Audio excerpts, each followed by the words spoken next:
हम लोग ने लगा लिया अपनी अप्रीलिया के अंदर एक full system exhaust. Make sure करना कि तुम इन चीज़ों में से किसी को भी स्किप ना करो। साउंड बढ़ गया है, थ्रॉटल रिस्पॉन्स भी बहुत अच्छा हो गया है।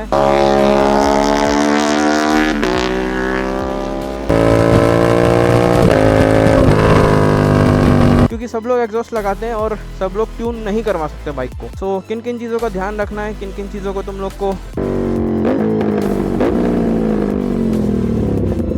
तो अब मैं तुम्हें बताता हूँ कि तुम लोगों को किन किन चीज़ों का ध्यान रखना है अगर तुम अप्रीलिया में एग्जॉस्ट लगाने की सोच रहे हो तो लास्ट वीडियो में हम लोगों ने लगाया था ड्यूक के अंदर एक डीकेट एग्जॉस्ट सिस्टम, जिसके बाद ड्यूक का भाई परफॉर्मेंस, कैरेक्टर सब कुछ चेंज हो गया था और मोस्ट इंपॉर्टेंट चीज उसकी आवाज़। तो मैंने कहा भाई अपनी अप्रीलिया को क्यों शांत रखें, तो वेट इज फाइनली ओवर। हम लोग ने लगा लिया अपनी अप्रीलिया के अंदर एक फुल सिस्टम एग्जॉस्ट। सो भाई कौन सा एग्जॉस्ट है, कैसा होने वाला है, क्या होने वाला है, सब तुमको इस वीडियो में बताने वाला हूँ। और प्लस अगर तुम लोग भी अपनी अप्रीलिया में एग्जॉस्ट लगाने की सोच रहे हो तो ये वीडियो को बिल्कुल भी स्किप मत करना, क्योंकि इसी वीडियो के बाद तुम्हारे बहुत सारे डाउट क्लियर हो जाएंगे कि एग्जॉस्ट लगाना चाहिए, कैसा लगाना चाहिए, नुकसान क्या है, फायदे क्या है, A to Z। तो मैं हूं देवांश, तुम लोग देख रहे हो देवांश 457 को। अगर मेरी आवाज पहली बार सुन रहे हो या फिर इस वीडियो पे पहली बार आया तो सबसे पहले मेक श्योर करना कि तुम लोग वीडियो को लाइक कर दो, चैनल को सब्सक्राइब कर दो और बिना किसी तरीके वीडियो को स्टार्ट करते हैं, गाड़ी को साइड में लगाते हैं और तुम्हें सारी चीजें एक्सप्लेन करते हैं।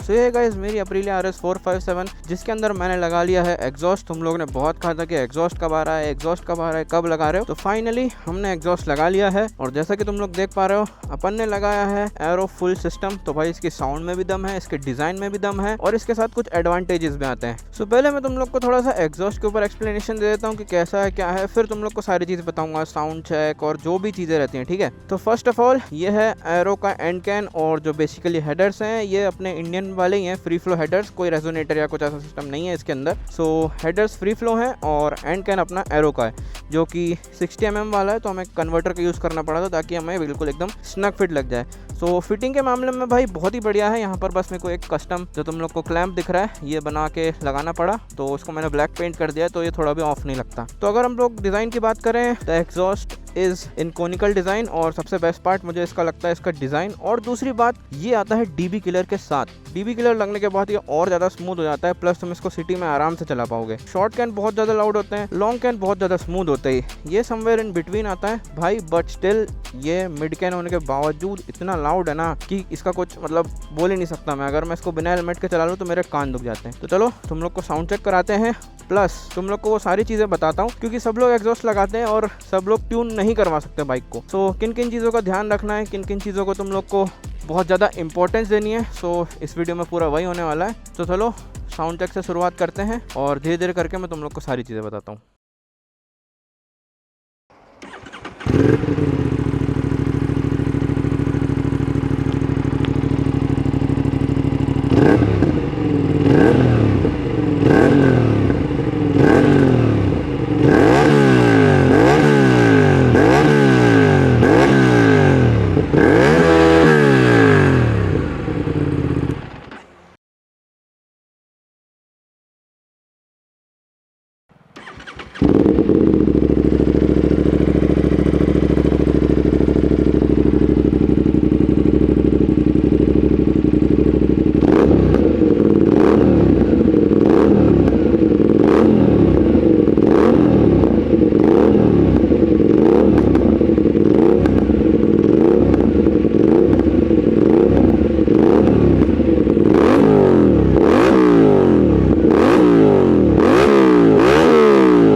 तो भाई तुम लोगों ने दोनों ही साउंड सुन लिए होंगे, विद द डीबी किलर और without dB killer. So comment करके बताना कि तुम लोग को कौन सा बेटर लगा, विदाउट डीबी किलर या विद डीबी किलर। आंसर मुझे पता है बट फिर भी कमेंट जरूर करना। बाकी मैं अगर अपना ओपिनियन दूं तो भाई सिटी में इसको विदाउट डीबी किलर चला ही नहीं सकते। अगर मैंने इसको थोड़ी देर चला लिया तो कान में सीटी बजने लगती है। और डीबी किलर के साथ जो इसका साउंड है ना वो समवॉट बहुत स्मूथ आता है, बैलेंस लगता है और कानों को दिक्कत नहीं होती है। बाकी अगर अपन लोग डीबी किलर के बिना की बात करें तो भाई दिस साउंड्स वेरी ब्रूटल। और कभी कभी ये पता है माइक भी क्लिप करने लगता है इसकी वजह से कि इतना लाउड हो जाता है। With the dB killer smooth और कंट्रोल्ड है, और विदाउट द डीबी किलर तो भाई जी फाड़ बिल्कुल कान हिला देने वाला लाउड है ये। अब बात करते हैं कि मैंने जो एग्जॉस्ट लगाया है वो लगाते हो अगर तुम लोग अपनी बाइक में तो तुम लोग को किन किन चीज़ों का ध्यान रखना है और मैंने किन किन चीज़ों का ध्यान रखा है, ठीक है।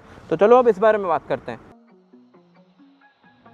तो अब मैं तुम्हें बता दूं कि तुम लोगों को किन किन चीज़ों का ध्यान रखना अगर तुम अप्रिलिया में एग्जॉस्ट लगाने की सोच रहे हो। तो first of all let me tell you, this is a full system exhaust जो कि हेडर से लेके पीछे तक आता है। मोस्ट प्रोबेबली प्रॉब्लम क्या होता है कि लोग अपनी गाड़ियों में एग्जॉस्ट लगवा लेते हैं, बट हर किसी के पास फैसिलिटी नहीं होता कि तुम इसको ट्यून करा लो। अगर तुम लोग इसका एक ऑफिशियल एग्जॉस्ट खरीदते हो तो वो कॉस्ट करता है अराउंड 50 से 80,000, 1 लाख तक भी जा सकता है। But no one is gonna spend this much on 5 lakh rupees bike और you can say 450cc bike. जिसको करना है वो करेगा, मैं नहीं कर सकता था इसलिए मैंने नहीं करा। So I have got this exhaust. तो अपन बात करते हैं कि किन किन चीज़ों का तुम्हें ध्यान रखना है। तो ठीक है, फर्स्ट ऑफ ऑल जैसे कि तुम लोग देख पा रहे हो, मैंने यहाँ पर एक kind of mid can exhaust लिया है। ये ना ही शॉर्ट कैन है ना ही लॉन्ग कैन है, ये समवेयर इन बिटवीन आता है। जब भी तुम लोग अपनी बाइक में ऐसा फुल सिस्टम एग्जॉस्ट लगाने वाले हो, तुम्हें भी ट्राई करना है कि तुम लोग लॉन्ग कैन एग्जॉस्ट ही लो। और सबसे इंपॉर्टेंट चीज़, तुम्हें लॉन्ग कैन एग्जॉस्ट के साथ वो एग्जॉस्ट ऑप्ट करना है जिसके अंदर तुम लोग को डीबी किलर का ऑप्शन मिल पाए, जैसा कि इस एरो के अंदर है। मैं ये सब बात क्यों कर रहा हूँ, क्योंकि जब तुम लोग एक फुल सिस्टम एग्जॉस्ट अपनी बाइक के अंदर लगा लेते हो तो बेसिकली क्या होता है, जो अपनी बाइक रहती है वो एक कंपनी स्पेक ECU उसके अंदर मैप रहता है, जो कि अपने एग्जॉस्ट के कैटालिटिक कन्वर्टर और जो नीचे कैन रहता है जो रेजोनेट करता है और बैक प्रेशर मेंटेन करता है, उसके हिसाब से होता है। तो अभी हम लोगों ने वो सारी की सारी चीज़ें यहाँ से निकाल दी हैं। अब क्या होगा कि अपनी गाड़ी का बैक प्रेशर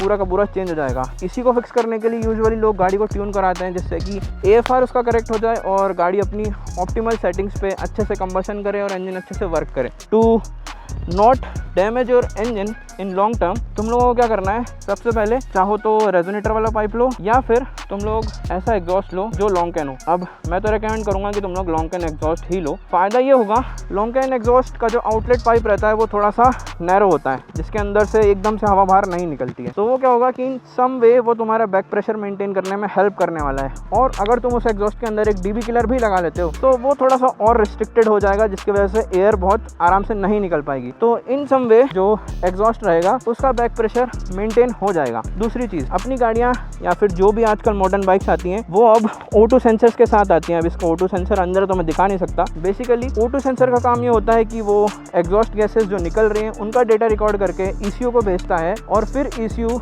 नेक्स्ट जो कंबशन होने वाला है या फिर तुम लोग कह दो कि इंजन जो फायर करने वाला है उसके अंदर थोड़े बहुत करेक्शंस करता है, ताकि जो भी चीज़ मिसिंग हो वो फुलफिल हो जाए। गाड़ी अगर लीन चल रही हो तो अच्छी चले, रिच चल रही हो तो थोड़ी लीन चले। तो ये थोड़े बहुत करेक्शंस अपना ECU खुद कर लेता है। बट ये चेंजेस होते हैं अराउंड 30 to 40% के आसपास, कुछ भी पूरा नहीं हो पाता है। फॉर 100% चेंजेस तुम लोग को ट्यून कराना पड़ता है, बट ट्यून अभी हम लोग नहीं करा सकते। मेरी सिटी में मैं ट्यून नहीं करा सकता। So the best way is to get a long can exhaust which should have a DB killer. Plus तुम लोग को क्या करना है, मोस्ट ऑफ द टाइम जो तुम्हारी गाड़ी है तुम लोग को उसको डीबी किलर के साथ ही चलाना है, ताकि मेजर चेंजेस बैक प्रेशर में ना आए। मिनिमल चेंजेस आए तो वो अपना ECU अपने आप मैप कर देता है उनको। और रही बात एयर फिल्टर की, तो सब लोग बोलते हैं कि जैसे ही तुम लोग एग्जॉस्ट लगवाओ तो तुम लोग को एक एयर फिल्टर लगाना बहुत जरूरी रहता है। मैं थोड़ा इसके ऊपर कॉन्ट्रोवर्शियल चीज़ें बोल सकता हूँ, मतलब तुम लोग को लग सकती है कॉन्ट्रोवर्शियल, बट ये है कि पहले तुम लोगों ने नीचे से तो इसका जो एग्जॉस्ट गैसेस का एयर फ्लो रहता है वो तो तुम लोग ने वैसे ही कर दिया बहुत ज़्यादा स्मूथ। तो उसको थोड़ा बहुत रिस्टोर करने के लिए हम लोगों ने इसके अंदर एक लॉन्ग कैन और एग्जॉस्ट लिया जिसके अंदर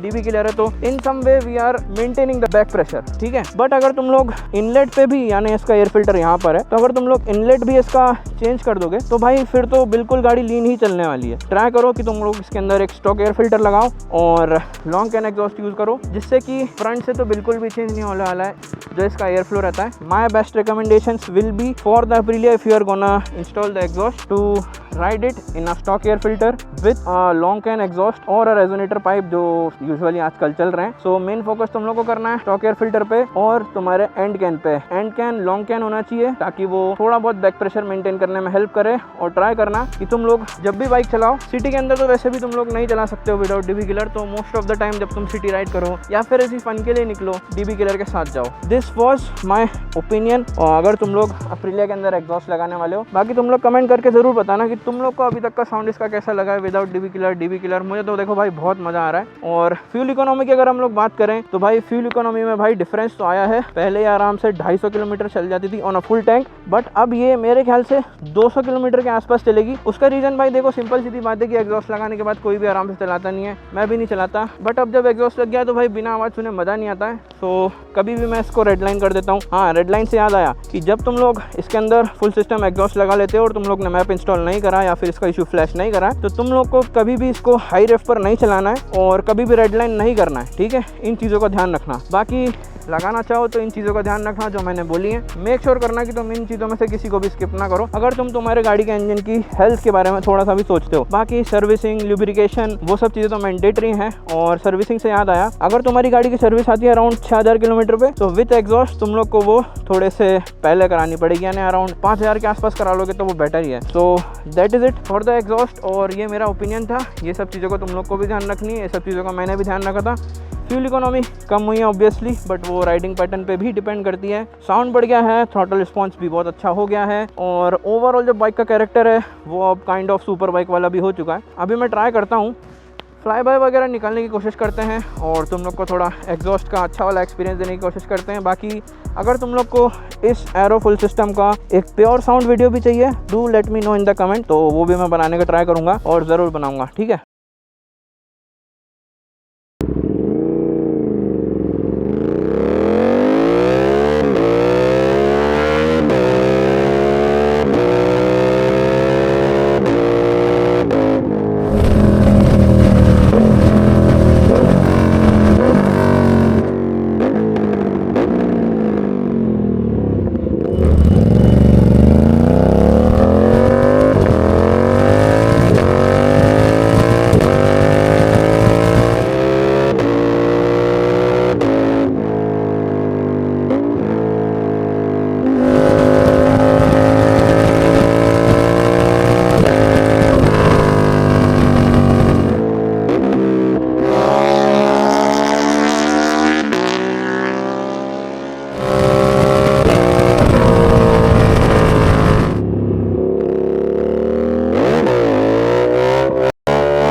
सो भाई होपफुली तुम लोग को ये वीडियो बहुत अच्छा लगा होगा और साउंड सुन के तो मजा ही आ गया होगा भाई। अब देखो बिना डिवीलर के कितना खतरनाक साउंड आ रहा है। सो भाई ऐसे ही तड़कता भड़कता कंटेंट आते रहेगा और तुम लोग भी अगर अपने अप्रिलिया में लगाने का सोच रहे हो एग्जॉस्ट, तो जो मैंने चीजें बोली है उनका बहुत अच्छे से ध्यान रखना। सो मिलते हैं ऐसे तगड़े तड़कते भड़कते कंटेंट के साथ बार बार लगातार। So you are watching Devansh 457। Please subscribe कर देना क्योंकि हम लोग को हमारी 5K की फैमिली करनी है। तो सब्सक्राइब का बटन दबाओ, वीडियो को लाइक करो और मिलते हैं ऐसी वीडियो के साथ अगली बार बार बार लगातार। This is your favourite channel Devansh 457 and this is your favorite host Devansh signing out.